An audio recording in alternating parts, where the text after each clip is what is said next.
90s. And it sped Buffalo on a course that made them that decade's most dominant and explosive AFC team. The men who made it go were Jim Kelly, the popular and perennial Pro Bowl quarterback, and game breakers James Lofton and number 83 Andre Reed. Kelly looking, he throws and he drills it in there to Reed at the 40. Reed at the 35, at the 30, down the sideline to the 20, 10, 5, touchdown! Andre Reed, the small college superstar from tiny Kutztown State, has emerged as the most prolific receiver in Buffalo Bills history. He's the all-time leader in catches, yardage, and touchdowns, and has earned a team record 6 consecutive Pro Bowl appearances.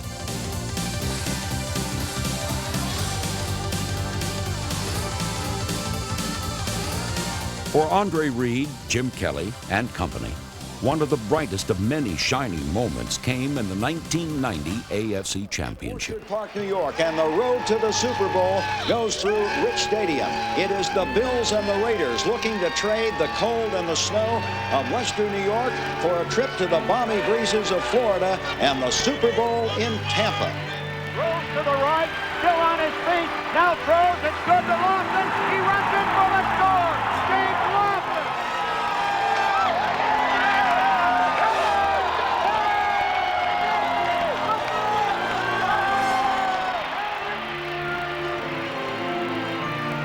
Thurman at the 10, breaks the tackle to the 5, he's in for the touchdown, Thurman Thomas! I know the Raiders can poo-poo this no-huddle offense, saying that they've seen it before, but they've never seen it the way the Bills run it. In an awesome display of power, the Bills recorded their most points in a playoff game and their largest margin of victory by crushing the Los Angeles Raiders 51-3.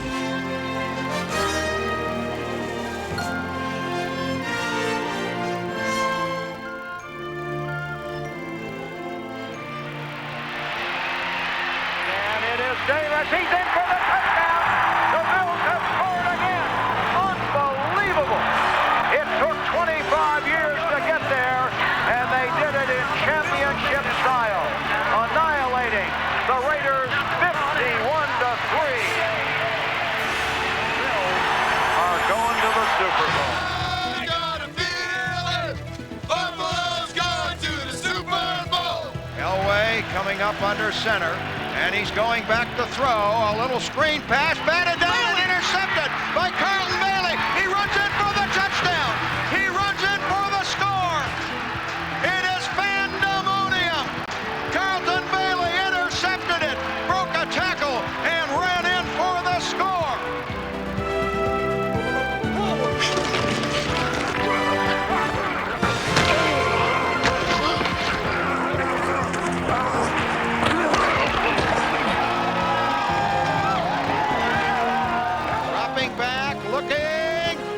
Throws intercepted by Hicks at the 10, the 15, the 20, the 25.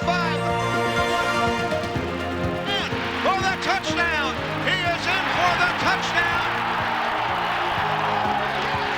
3 touchdowns for Thurman Thomas.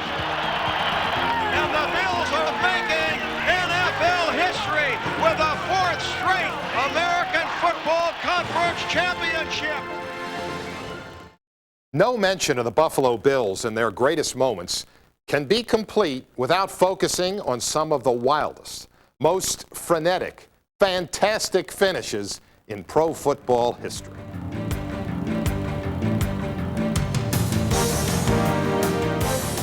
The top-rated defense in the NFL has got to dig in now, or the season could be lost.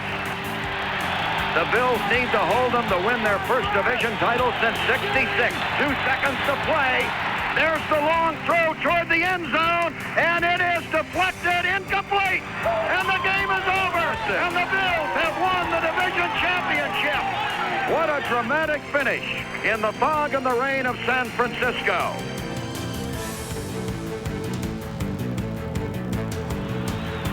So where there's life, there's hope. No timeouts left. In the shotgun, throwing long down the middle for Roland Hooks. He's got it. What a reception. Down to the 35-yard line. And here they come. They have the 3 wideouts to the right. 12 seconds left. Dropping back in the pocket, looking. There's the Hail Mary. Headed for the end zone. And it is caught for a touchdown. Caught for a touchdown. I don't believe it. Caught for a touchdown. I don't believe it.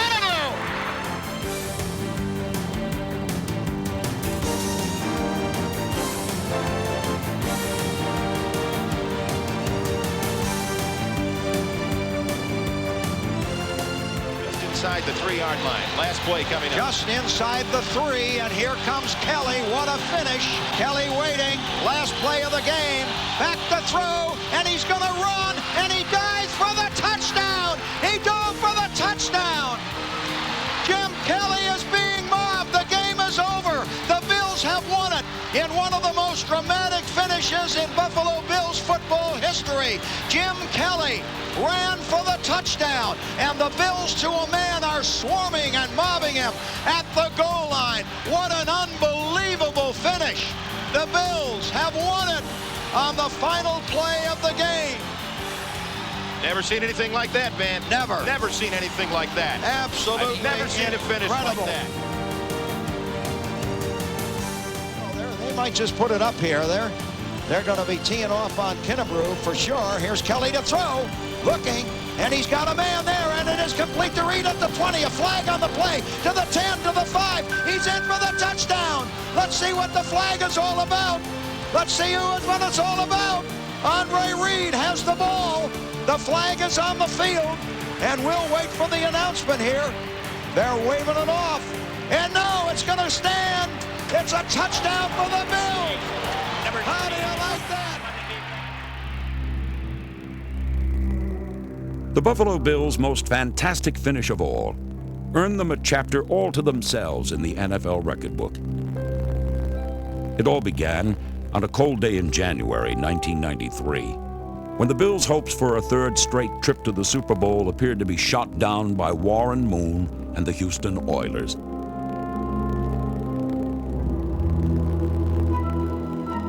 The Oilers took a 28-3 halftime lead. What slim possibility Buffalo had of a comeback was shattered in the early minutes of the third quarter. No team had ever come back from a 32-point deficit. Few NFL teams make any kind of comeback with their starting quarterback sidelined. But few teams have ever had as much character as the 1992 Buffalo Bills. Running left, trying to get to the corner flag, and he is in for the touchdown. So the comeback began slowly, patiently, with little hope of succeeding. But backup quarterback and hero extraordinaire, Frank Reich, kept plugging away. Sails it long, Beebe at the 10, at the 5, in for the touchdown. Don Beebe was wide open, a blown assignment there. Suddenly, Rich Stadium has awakened. 4:29 left in the third. Here is Reich, looking to throw, rolls out, throws. Down there is Reed at the 5, in for the touchdown. Andre Reed has scored. And now the Bills are back in this game. As this game swung like a tidal wave here at Rich Stadium. You gotta believe if you're a Bills fan. 4:21 left. can overcome, baby. We can overcome this. 4:07 to play in the third quarter. The clock running. Here's Moon to throw. Looking around, throws, and it's deflected and intercepted by Henry Jones at the 40, at the 30, the 25, and down he goes to the 23-yard line.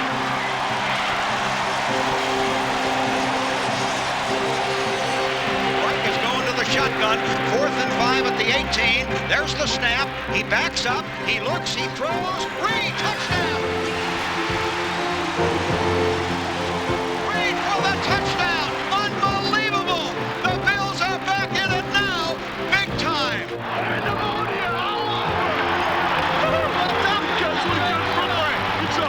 Hey, we still got one more. Still got to get one more. 3 wide receivers, 2 to the right. Back to throw. He looks. He throws. Touchdown. Andre Reed for the touchdown. The Bills have scored. They don't want it, baby. They don't want it. They don't want it, baby. They don't want it.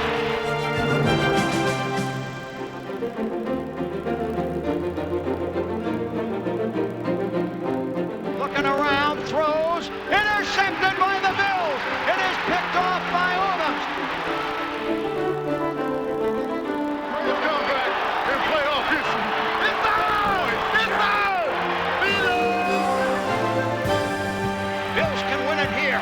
Wright puts it down. The kick is on the way, and it is good. And the Bills have won it. The Bills have won it. The Bills have won it. They win it 41-38. Incredible. What a comeback by the Bills. Look at the fans pouring onto the field and the mob scene of Steve Christie. The Buffalo Bills' 41-38 victory was the greatest comeback in NFL history. It was a staggering, towering achievement. The greatest moment among many in the glorious 35-year history of the Buffalo Bills.